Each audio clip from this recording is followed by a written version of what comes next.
성경 말씀은 누가복음 5장 33절로 39절까지입니다. 36절서부터 38절까지만 읽겠습니다. 또 비유하여 이르시되 새 옷에서 한 조각을 찢어 낡은 옷에 붙이는 자가 없나니 만일 그렇게 하면 새 옷을 찢을 뿐이요 또 새 옷에서 찢은 조각이 낡은 것에 합하지 아니하리라. 새 포도주를 낡은 가죽 부대에 넣는 자가 없나니 만일 그렇게 하면 새 포도주가 부대를 터뜨려 포도주가 쏟아지고 부대도 버리게 되느니라. 새 포도주는 새 부대에 넣어야 할 것이니라. 이 시간에는 새 포도주는 새 부대에 이 제목으로 말씀을 드리겠습니다. 모든 사람이 죄를 범하였으며 하나님의 영광에 이르지 못한다라고 했습니다. 하나님의 영광이란 예수 그리스도십니다. 그런데 죄를 범함으로 그가 계신 곳에 못 간다는 것입니다. 그러므로 하나님의 영광에 이르지 못하는 죄인들에게 하나님은 예수 그리스도를 보내어 죄인과 하나님 간의 화목제물로 피 흘리게 하셨습니다. 그리고 이를 믿는 자들을 의롭다 해서 영생의 나라에 이끌고 가실 것입니다. 그러므로 세상에 대한 하나님의 약속은 크게 두 가지입니다. 첫째는 아담 안에서 죄인되어 지옥에 떨어질 수밖에 없는 이들을 구원하기 위해서 구세주를 보내신다는 약속입니다.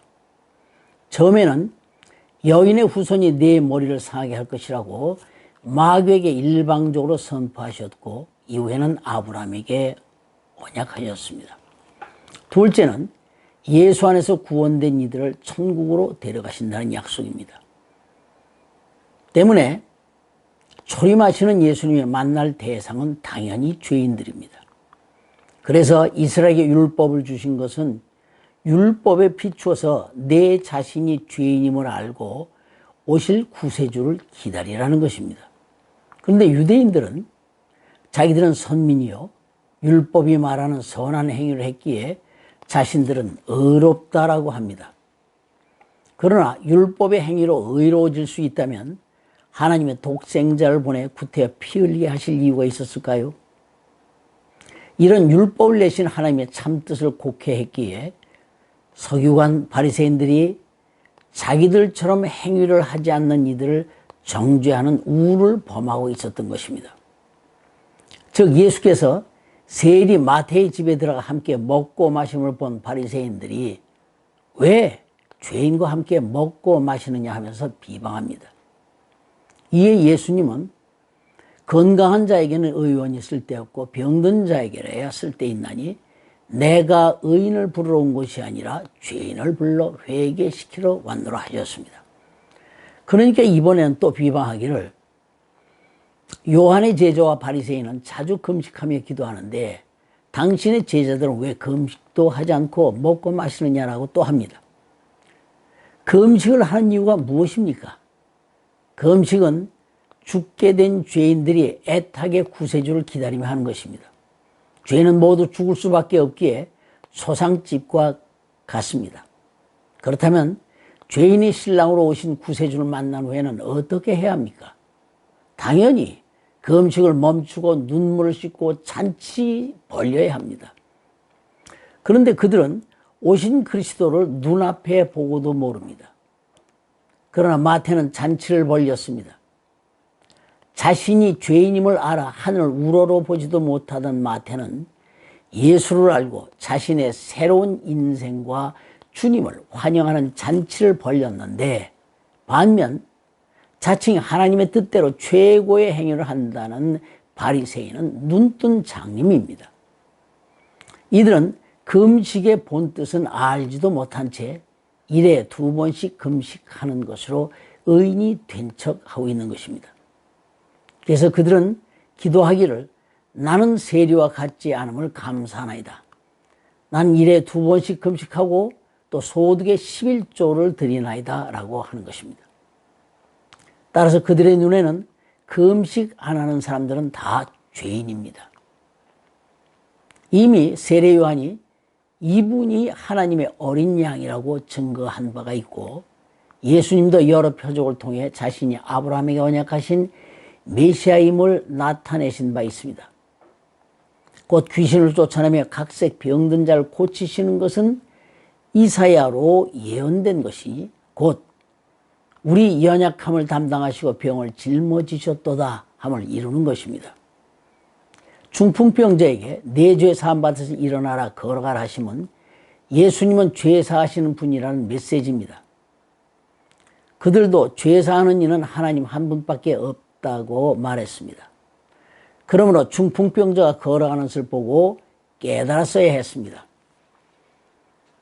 또한 마태의 집에서 죄인들과 함께 식사하시는 것은 내가 죄인을 불러왔음을 가르치시는 것입니다. 예수님이 대접받는 것은 그들의 음식이 아니라 그들의 죄입니다.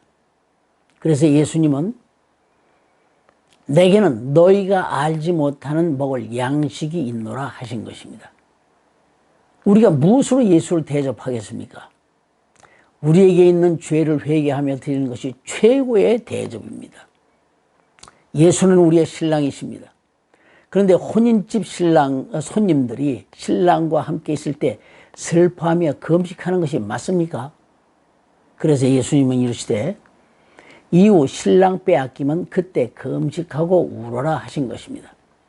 내가 신랑이고 죄인인 너희가 신부다. 내가 왔는데 금식하며 슬퍼하는 것은 생배 조각을 낡은 조각에 붙이는 것과 같고 새 포도주를 낡은 부대에 넣는 것과 같다는 것입니다. 그런데 이들 바리새인과 서기관들은 늘 성경을 보고 노래 부르던 자들인데 구세주를 눈앞에 두고도 모릅니다. 그러면 이들이 바보입니까? 아닙니다. 이는 주로 말미암아 된 것입니다. 언약이 없는 이방인을 구원하기 위한 하나님의 경륜으로 이루어지는 것입니다. 이사야서 29장 9절로 10절에 보면 너희는 놀라고 놀라라. 너희는 소경이 되고 소경이 되라. 그들의 취함이 포도주로 인함이 아니며 그들의 비틀거림이 독주로 인함이 아니라 대저 여호와께서 깊이 잠들게 하는 신을 너에게 부어주사 너희의 눈을 감겼노라 했습니다. 이스라엘이 구세주로 오신 예수를 버렸기에 그 버린 돌이 이방인의 머릿돌이 되어 교회가 되므로 오늘 우리가 구원 얻게 된 것입니다.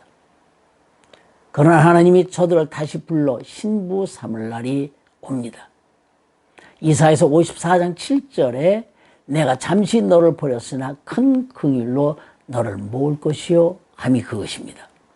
하나님이 아브라함에게 내가 기한이 되면 내게 오리라 하신 첫 언약은 이미 이루어졌습니다.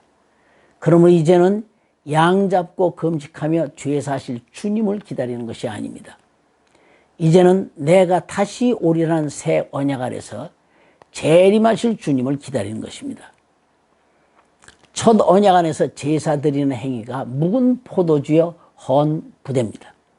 내가 다시 오리라는 언약은 새 부대요 새 포도주는 생명의 부활의 때를 위한 것입니다. 첫 언약 마칠 때도 예수께서 살해하셨습니다. 마태복음 26장 27절에 보면 너희가 유월절 지키면서 이 믿음 지켜오느라 수고했다 하셨습니다. 이처럼 새 언약 아래서도 주님은 금세나 내세나 반드시 살해하십니다. 마태복음 19장 29절에 내 이름을 위하여 집이나 형제나 자매나 부모나 자식이나 전토를 벌인 자마다 여러 배를 받고 또 영생을 상속하리라 했습니다. 이제 우리의 신앙생활의 표대는 더 좋은 생명의 부활입니다. 그러므로 우리 신앙생활의 초점은 영혼 구원에 맞춰져야 합니다. 그런 이들에게 주님은 다시 오실 때 반드시 살해하십니다. 그것이 새 포도주를 새 부대에 담는 것입니다. 아멘.